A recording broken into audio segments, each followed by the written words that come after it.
So you're interviewing for a product manager role. You can pretty much guarantee you're going to face this one question. How would you measure success for our product? And, it sounds simple, right? But it's honestly one of the most challenging questions they can throw at you.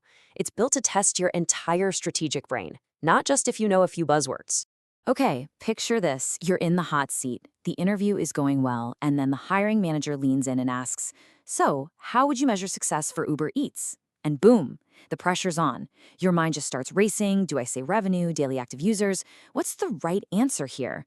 This is the exact moment where a lot of candidates stumble, but you don't have to. The biggest trap, the number one mistake, is just rattling off those generic buzzwords. Saying or revenue without any context, it doesn't show you get the product. It just shows you memorized a couple of acronyms. And trust me, interviewers see right through that. They're looking for a structured thought process. They want to see you connect metrics back to the company's mission and prove you get that every single product decision is a trade-off. But what if you had a framework? A reliable, step-by-step approach that helps you sidestep all those common traps and lets you show off your product leadership skills. Well, that's exactly what we're going to build, right here, right now.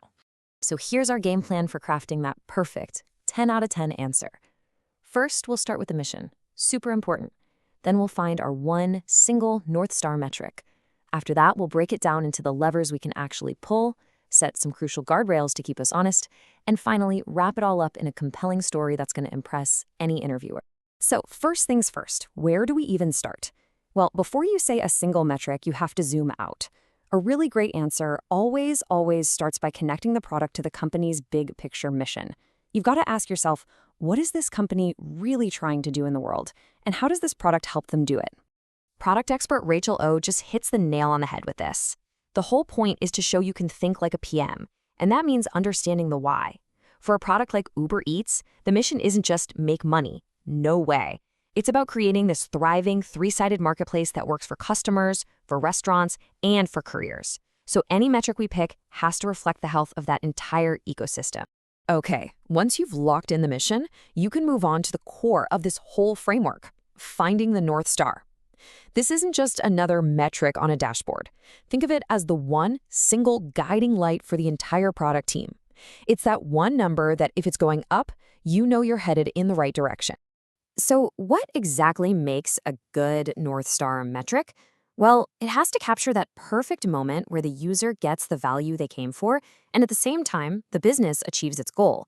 It's this beautiful sweet spot that gets everyone, from engineers to marketers to designers, all aligned around a single, shared idea of what success actually looks like. And this slide makes the difference crystal clear.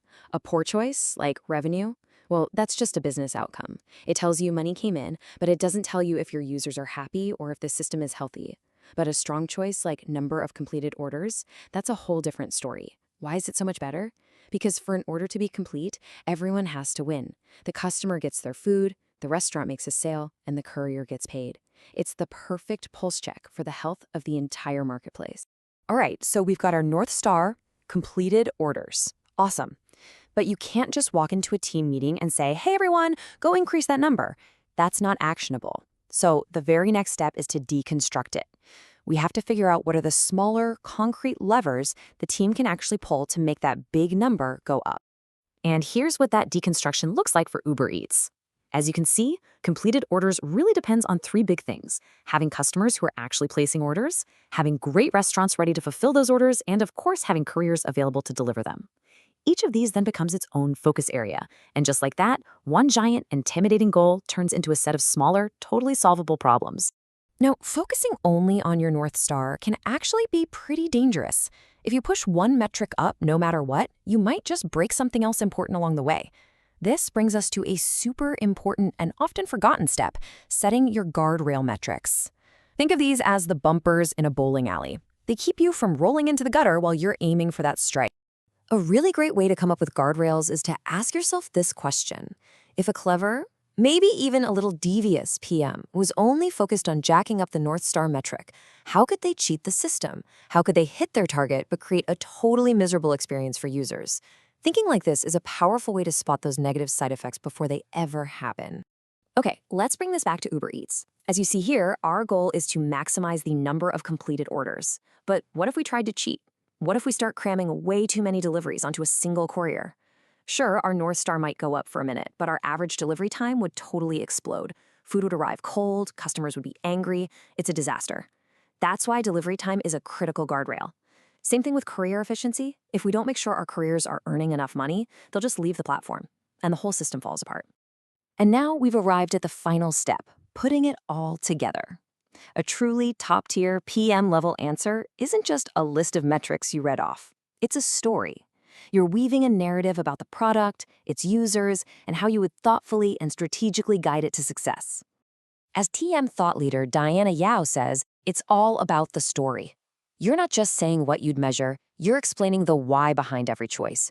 You're showing how all the pieces, the mission, the North Star, the levers, the guardrails, fit together perfectly into a coherent strategy.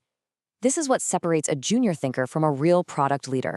And when you tell that story using this framework, just look at everything you're showing them. You're proving you have strategic thinking, analytical rigor, a deep understanding of trade-offs, and a laser focus on both user and business value.